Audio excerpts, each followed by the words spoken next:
Welcome to this SEO tutorial. My name is Dara, and over the next 45 minutes or so, I want to give you a simple and easy to understand introduction to SEO.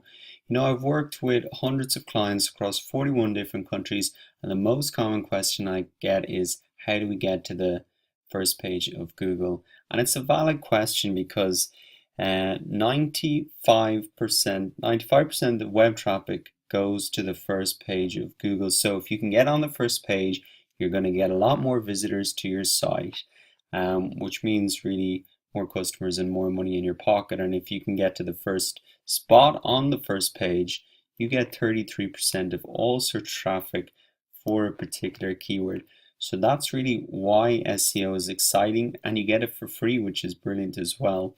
So it's not the only source of traffic, but it's a very valuable source of traffic because customers and users are searching on the search engines every single day. And so what you really want to do is capture that traffic. So let me just show you maybe a quick example to help show the couple of key factors to get to the top of the search results and on the first page. And that's really going to give an outline for the different sections that we're going to cover in the course. So I've just typed in drones to the top in the search box here. This is a really exploding niche, a lot of interesting things happening. And you can see the guy who has the first organic search result here.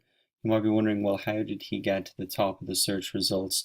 Number one, what his site is about is relevant to what I've typed into the search engine. So I've typed in drones.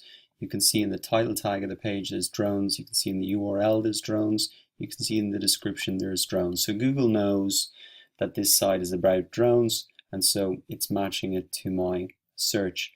If you look here though, you'll see that there's over 63 million other pages that are relevant to my search that have drones in there. So how does Google really decide who gets to the top? The way they decide who gets to the top is by looking at the authority of those different web pages. The way that they determine authority is they look at how many links are pointing to that web page. They look about how many shares has that got across the internet. So you can be guaranteed that this site here has a lot of other sites pointing to it, linking back to it, saying, hey, this is a great article, this is really interesting. And that's really how they determine who gets to the top of search results. So how does that fit into this course? Well, that's why we're going to look at keyword research and selecting the best keywords for your business. You got to know what people like me are actually searching for. You want to put those keywords on your page, on page optimization, and then you want to build authority to really beat your competitors and get at the top of the ranking. So you can see here in the YouTube description now, I've broken down the course into the different sections. What I've also done to help you guys out is I've put timestamped hyperlinks in here. So say for example, if you want to go straight through the title tag and meta description, you just click here and it's bringing you straight to that section. So I hope you guys find that helpful. Here's another quick tip. If you want to get through this course at twice the speed, you can just go in here and the course will play at twice the speed and get through it in half the time as well. So finally, if you find this helpful and you want to build on what you've learned here, I've included in the description box here a link to my premium SEO course. So what you're seeing here on YouTube is really an extract of that. There's absolutely no obligation for you to click through and unlock the additional lectures, but I have 2 hours of additional lectures, unlimited SEO reports, quizzes, and the course is over 25-star reviews and over 2,000 other students in there. I've also included a nice discount in those links, so if you are interested, I think it'd be good to check that out. So that's really it. Let's move on to the next section now. Maybe just have a quick check of the description before you get started. Thanks very much. Great, so this is quite a short lecture, but one that's very important because it covers off on a point that I see a lot of people getting wrong. And it's really the difference between websites and web pages and the significance for SEO. So websites, you can think of them like the book, and the web pages are the individual pages within that book, so your different product pages, about us pages, etc. Now that distinction seems very obvious, but it's a very important one. So the reason the distinction between web pages and websites is really important is because Google in the search results presents the most relevant web pages, not the most relevant websites.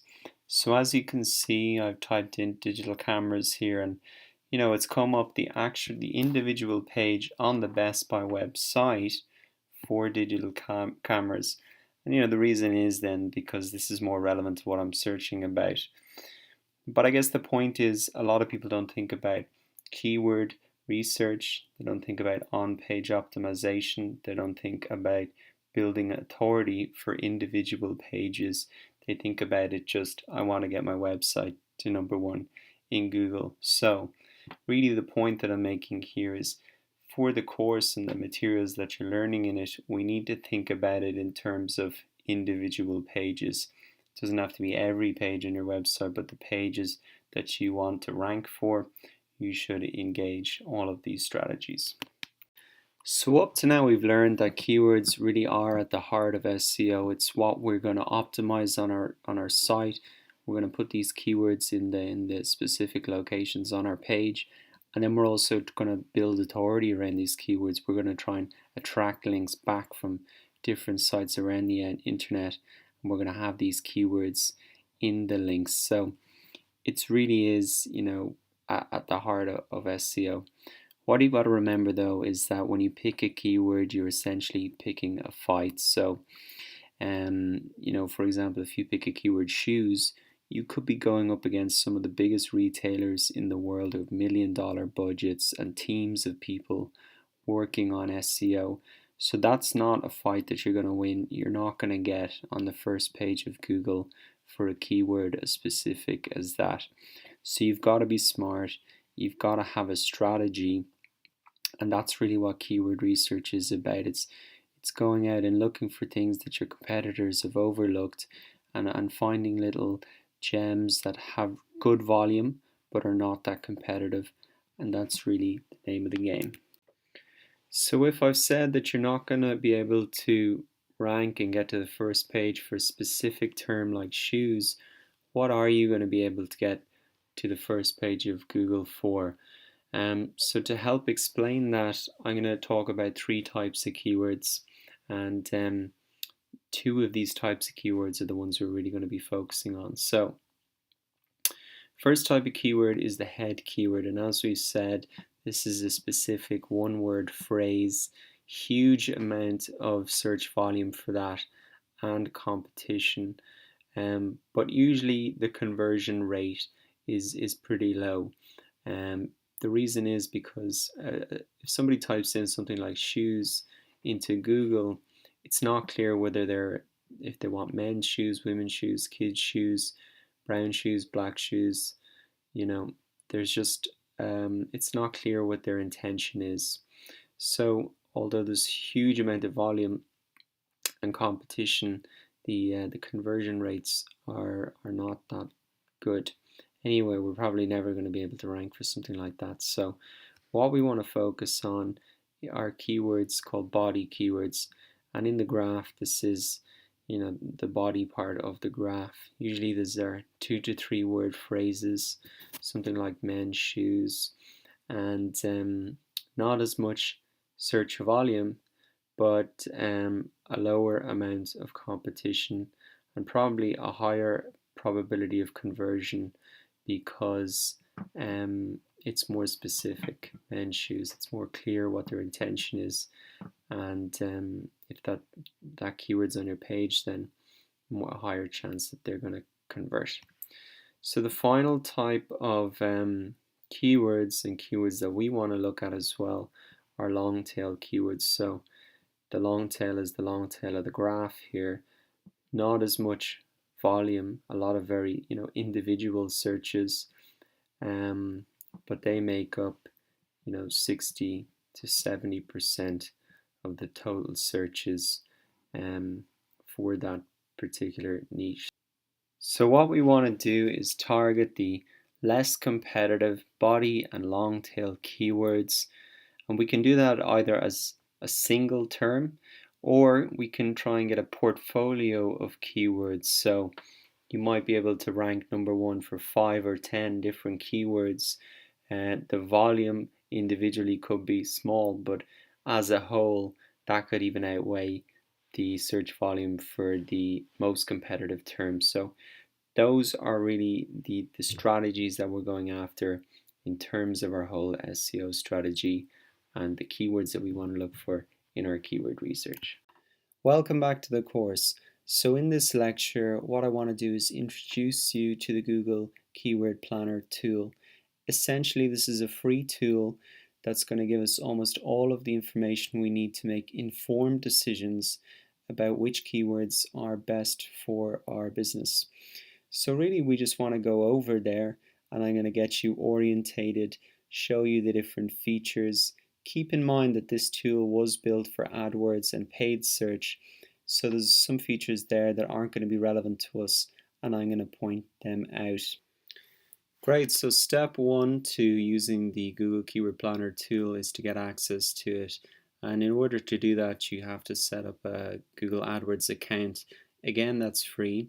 And in order to find it, you can just type in the Google Keyword Planner into Google and it'll pop up. Just follow the prompts and set it up. The only thing that I would point out is be careful when you're choosing your currency, because you can't change it once it's set.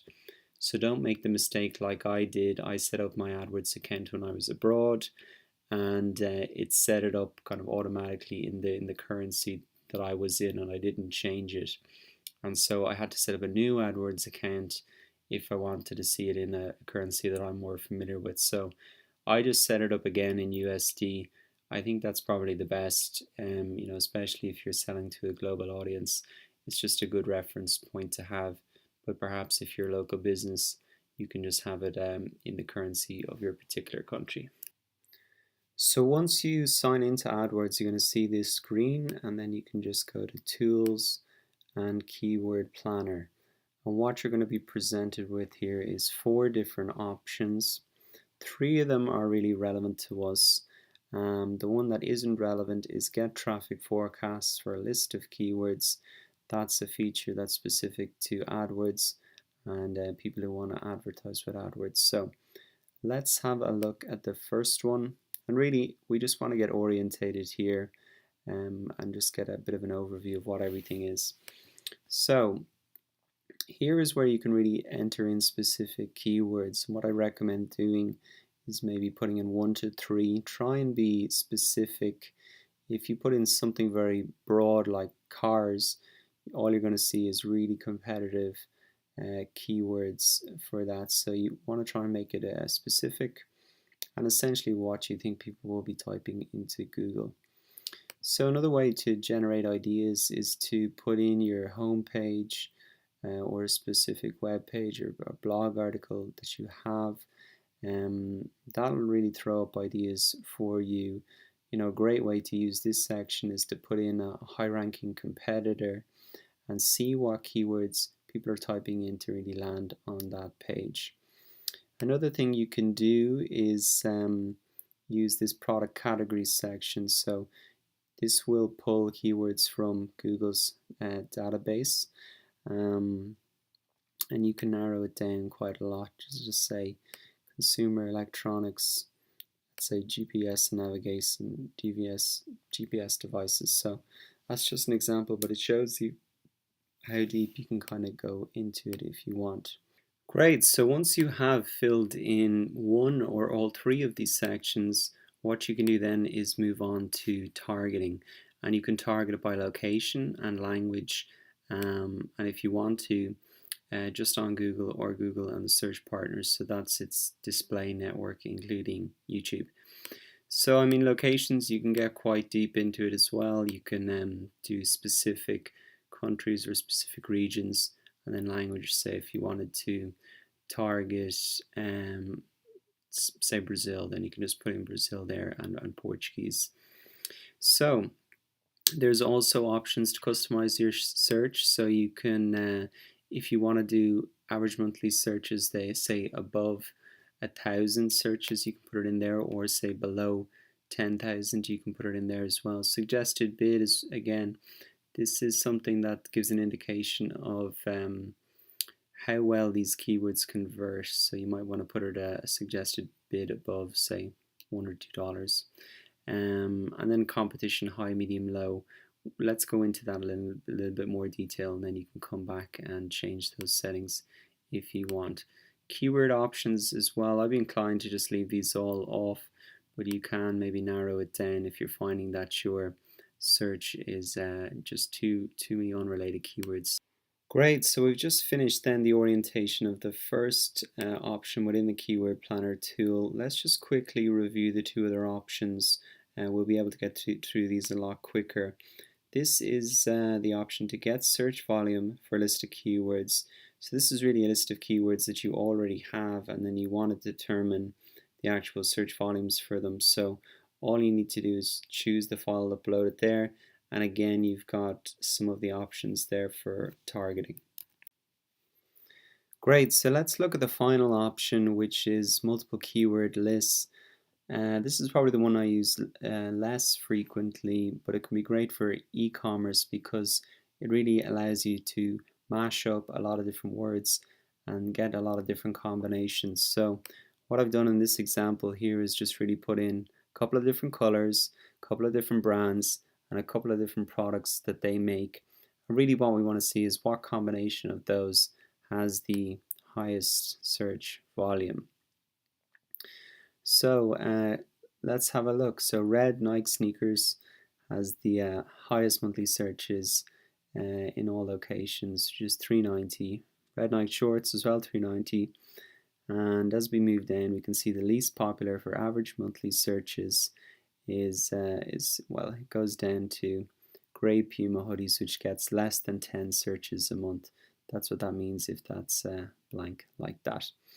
So great, that really wraps up our introduction and orientation to the Keyword Planner tool. Great, so welcome to the on-page optimization section of the course. Now that we've chosen our keywords, what we want to do is place those keywords on our web pages in the places that search engines are looking for them.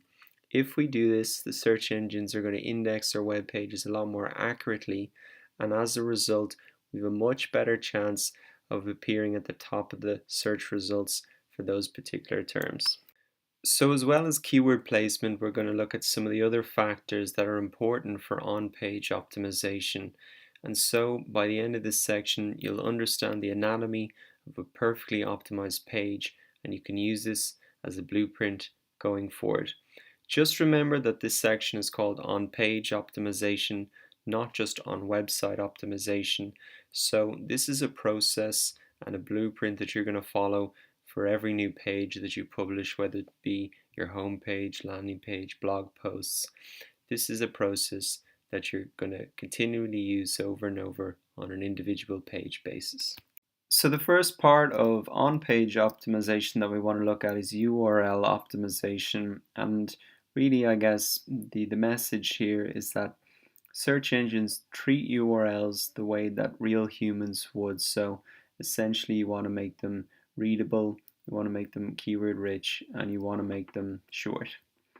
So as I said, you want to make them readable, so you want to avoid something like yourdomain.com/p equals 123. Neither the search engines or a real human can really understand what your page is about if your URL is like that. What you really want to have is yourdomain.com / whatever keyword you're targeting for that particular page. What you want to avoid is something that's, you maybe have your keyword there, but you include the full post title in the URL itself. It's just a little bit too long, and plus the search engines only will really look at the first 3 to 5 words in the URL. Just another thing to avoid as well is make sure that your URLs and the words that are in the URLs are separated using hyphens. So as you can see here, keyword hyphen or target hyphen keyword hyphen. That's the format you want. You don't want to have URLs with underscores. I'll show you an example of how you can edit your URL and I'm just going to do this in the admin panel of a demo WordPress site. Essentially, you're going to be able to make these same changes in whatever website builder you're using. But let's say my title of the article I want to publish here is about URL optimization. And as you can see, by default, it's pulled the URL from the post title. So you can see that there's hyphens separating the words, which is great. It's got my keyword at the start of the URL as well, which is perfect. And if I want as well, I can shorten it down if I have quite a long post title, just down to the core keyword itself. That makes it a little bit easier, if you're posting it across social networks, want people to link to it, that they won't have to shorten your URL using a tool like Bitly, etc. So that can be a good thing to do as well. So in this lecture, we want to have a look at the title tag and meta description, understand what they are, how you can change them, and how they give your SEO a boost. So to really understand the title tag and meta description better, let's have a look at a couple of real examples. So as you can see, I've typed into the search box home insurance here, and the first result that's come up is from this website 123.ie, an insurance company here in Ireland. So just a reference back to our previous lecture about URL optimization, you can see that it's 123.ie / their target keyword, which is home insurance. So top marks to them there. But we really want to look at, in this lecture, the title tag, which is this here, and then this is called the search snippet. And really Google pulled this from two places, either one from your copy, or if you set a meta description tag, they'll usually use that. So let's the title tag is really the most important on-page SEO factor. So there's a couple of things that you really want to keep in mind when you're writing this. First thing is that you want to front load your keyword in the title tag like they've done here. So you can see home insurance is at the very start of the title tag. What you also want to keep in mind secondly is to keep it 55 characters or under, otherwise it's going to be cut off and won't appear in the search results. So you can see here they've kept it short, whereas here it's being cut off because it's obviously a bit too long. So make sure all your message is in 55 characters and under. And then finally, you just want to make sure that you have a different title tag for every page on your website, or specifically the ones that you're going to rank for, because if it's the most SEO, or if it's the most important on-page factor and you haven't thought about it and changed it, tailored it to the page, well then that's obviously going to affect your rankings. So just finally on the title tag, the other place it appears is in the tab of the browser, and I guess that's good when people have a lot of browsers over to click back to your page. So let's talk a little bit about the meta description now, and there's a couple of tips that I have for you on this as well. So firstly, you want to include action orientated language. So you can see here that they've done very well, and they're saying protect your home. So there's a call to action there. Other words and verbs that you could use for call to action are things like learn, grab, discover. There are other things you can do, and obviously they've done that well here. Not as well maybe here, home insurance. Here they've done it better, get €60 off. Not as well here. Compare cheap home insurance, they've done it better there. Okay, so the second thing about meta descriptions, what you want to keep in mind is, you want to offer a solution or, to whatever the person is searching for. So, they've done it here. Protect your home insurance you can count on. See how you can save with a quick online quote. So that's pretty good. See how you can save. It's quick, it's online, it's a quote. So that is a good way to entice people, engage them. Obviously people are reviewing these before they click through, so it's important to think about how you are presenting that you're going to solve their problems. So the other thing to think about as well is the length of it. You want to keep it under 50 or 155 characters and under, otherwise it's going to be cut off. So you can see here that they've done well there. Again, here it's too long, so it's being cut off. So really, there could be something important back there, but I'm not going to see it. Include your keywords as well in the meta description. So they've got home insurance, home insurance here as well. So that's another thing to keep in mind. So really, that's the title tag, how to write it. That's the meta tag, how to write it. Just remember, don't forget your keyword research. The keyword research is really going to feed into this as well. Obviously, you'll front load your keyword there and put it throughout, and synonyms in the meta description as well. Don't stuff your keyword in there, because obviously it doesn't look natural to users, and they won't click through if it looks spammy. Let's return to my example WordPress page that I'm publishing, just so we're clear on how to write the title tag and the meta description. So really, in order to help with this as well, what I'd suggest is that you download a WordPress plugin that's called WordPress SEO by Zoast.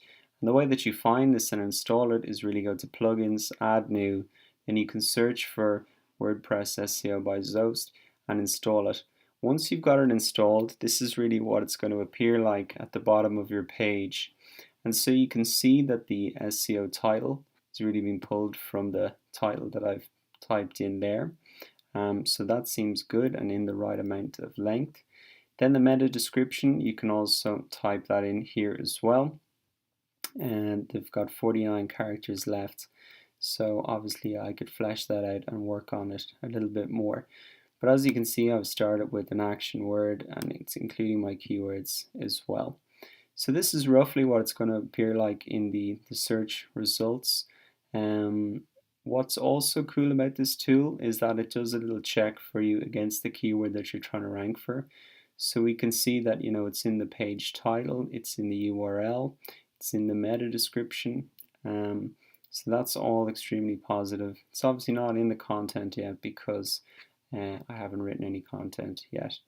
But that we're off to a great start in terms of our on-page optimization. So now that we've covered on-page optimization, we want to move on and focus on off-page optimization, and in particular, building powerful backlinks for your site. So if you remember in a previous lecture, I explained that Google sees a link to your site as a sort of vote of confidence, that your content is great, that you're an authority on a particular subject, that you're a trusted entity in this space. And really, Google takes all those links, they look at them, and they say, whoa, if everybody's linking to them, they must be great. And as a result, they rank you a lot higher in the search engine results. What's crucial to remember is that not all backlinks are created equal. And because we want to really focus on the most powerful quality backlinks, in this lecture, I wanted to talk a little bit about the types of links that really matter, and at a high level, what are the strategies that you can use to get these. So now let's talk about the characteristics of powerful backlinks, and these are the links that really matter. So the first characteristic is that the link comes from web pages that are relevant to your niche. So Google's pretty smart at understanding the content of a web page and a website and what it's about, and what they really like to see is links from web pages that are relevant to your niche. So let's say, for example, you have a site that's about drones and you get a link from a site that's about something completely different like babies or cars. Well, Google's not going to give that as much as importance as if a link from another site that's related to drones and in the same area as you, because obviously the site that's about drones is a better authority on determining if your content is good, if it's relevant, if it's better than anything else out there. And that's why they give more weight to a link from a relevant web page to the niche that you're in. So the second characteristic of a powerful backlink is one that comes from a ranking web page.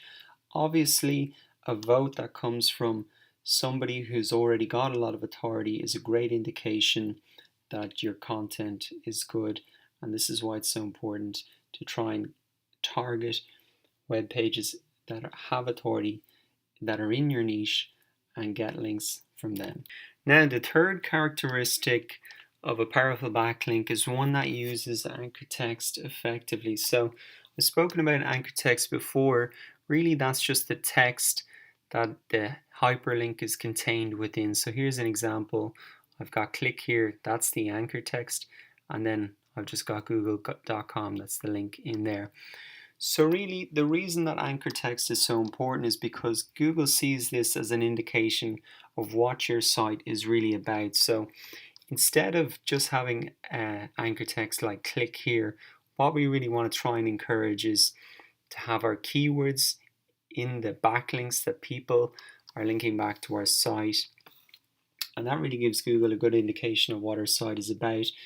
When they see that our site, say about drones, and they see the anchor text that says drones, then obviously the rank is a lot higher. Now, it's very important to remember that to look natural, we don't want to have every backlink pointing to us saying drones. You want to mix it up, make it look natural. So you might have drones, you might have your brand name, you might sometimes have click here, you'll have synonyms for drones. That looks natural, and that's what Google wants to see, but it's just important to know about anchor text and then try and encourage it to use your brand name, your keywords, so you can rank for all of those terms. So the final characteristic of powerful backlinks are ones that are consistently being built.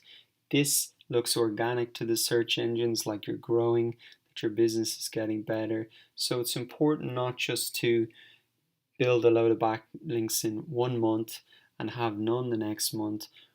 What's better really is to get a handful of backlinks every month and grow like that. That looks natural, and that's what the search engines want to see.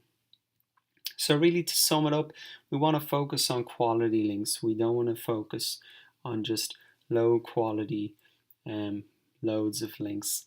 Really, what's effective is honing in and trying to get links that are following these characteristics. So now that we know the types of links that really matter, let's have a look at how do we get these links. And earning them naturally is really the best way. So you should view link building as really a byproduct of building something that's genuinely worth linking to, whether it's your products, your services, the content that you produce, or the opinions that you share with your industry and peers. So this type of link is known as an editorial link, and it's really where somebody places a link within the body of a content, and it's kind of specifying a resource. So I'm sure if you've ever written a blog post, you've naturally linked off to something great you found, or even if you've ever written an email and you've linked off to some great resource that you say to somebody, you should check this out. So it's really a form of citation on the web, and it generally just indicates that the destination of the link is the original source of the data, the idea, the concept, or this statement. So this is very natural. I'm sure you've done it yourself, and so this is the best type of way to get links. So the second way to get links is to do manual outreach, and literally this is actually emailing bloggers and webmasters and asking for links. Now I see this really as a supporting activity to the natural way of getting backlinks, which really is creating something really great that people naturally link to. But sometimes you need to develop the link opportunities, you need to draw their attention to your new content, and you really want to maximize the links for your content campaigns. So this is not something that's kind of dodgy. I think if you really create a very good value proposition by explaining to them why the link target is so good and why creating links is in their best interest. So later on in the course, I'm going to show you a couple of strategies about how to do this. in a very effective way that's beneficial for both you and the person linking to you. Okay, great, and that concludes this lecture. I know that was kind of high level stuff, but I think it's really important to set the context of what we're really going after here, because these are the strategies that we're going to be pursuing in the next section, these type of strategies to build powerful backlinks from sites that are within our niche and on a consistent basis as well. So really important to take the time to lay that out. And now let's move forward to some other clarifications in our link building introduction section. So in the last lecture we talked about the best ways to build links for your site, but there is another way, and it's actually paying for the links. So I just wanted to call this out separately on a lecture and discuss it a little bit, because it may be something that you've seen, heard about, and so let's explain a little bit more about this. Paying for links really comes under the heading of black hat SEO. And black hat is a reference to the old cowboy movies where the bad guy wore the black hat. So you probably get a sense that this is something a little bit risky, that's not playing by the rules exactly. So let's talk about paying for links a little bit more. The first thing to note is that generally when you're paying for links, you can go onto a freelancing site, you're paying maybe $5 or $10, and really what those people are doing are creating links generally through things like blog comments, form signatures, PR directories, user profiles, and other types of directories. Now the thing is that generally these links offer the lowest amount of value, the lowest amount of power in these links, because they're unlikely to come from authority sites and they're unlikely to come from sites that are within your niche. So if you remember, those were the characteristics of some of the of powerful backlinks. So the other very important thing to consider, and this is really where the risk comes in, is that recent updates to Google's algorithm means that a site can be penalized or suppressed if they have engaged in manipulative link building. So this is a relatively new addition to Google's algorithm, that they will actually negatively affect your chances of ranking in the search engines if they determine that you've trying to manipulate link building. So that's really the main risk about this method.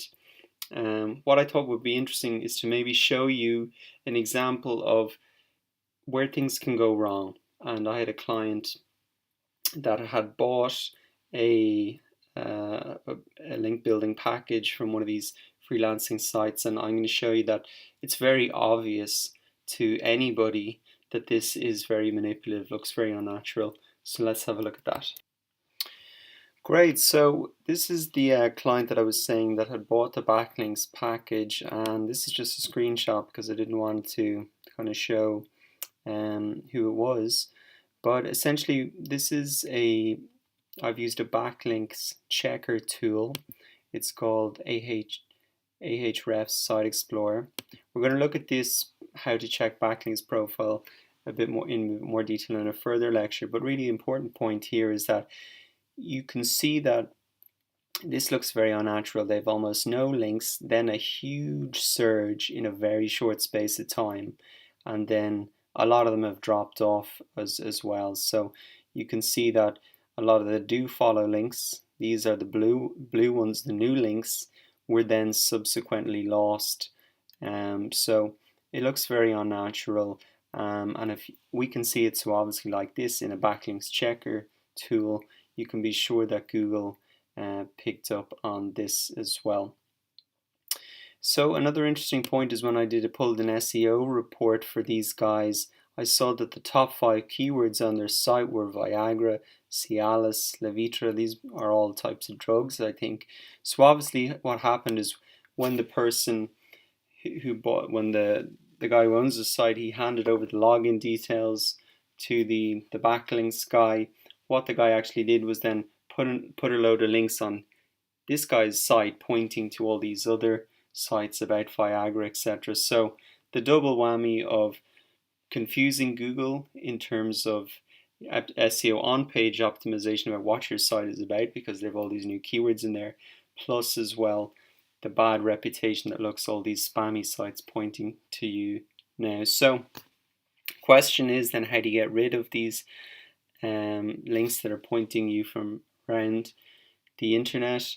In short, it's a difficult and slow process. You can use what's called the Google Disavow tool, which is in the Google Webmasters tool, where you basically say to Google, these are all the links, I want you to ignore them please, because these are spammy, etc. But if you really want to be sure, the only way to remove them is to actually do manual outreach and email the people where the sites who have these the links pointing back to you, and ask them to remove them. So again, a very tedious process that can take a lot of time. So in short, what I'm saying is that it's messy to clean up. It's risky from a search engine perspective. I'm not saying that buying links can't work. I think it can in circumstances, but I'm just showing you this is kind of worst case scenario, what can happen. So congratulations on reaching the end of the course. I really want to thank you for your attention, and I hope that this course has helped you better understand search engine optimization, and in particular that you know how to find the right keywords for your site, how to optimize around them, and also learn some strategies for creating content that's going to attract links from the authority sites within your niche. So if you have found the course helpful and you've learned a lot, I'd really appreciate if you could give me a rating and a comment here on Udemy. Of course, if you have any questions or suggestions about how I can improve the course, you can add a discussion. I'm in the discussion forums almost every day. So my final piece of advice would be that if you still find all of these SEO technicalities too much, you can just buy ads if you want to get instantly to the top of the search engine results.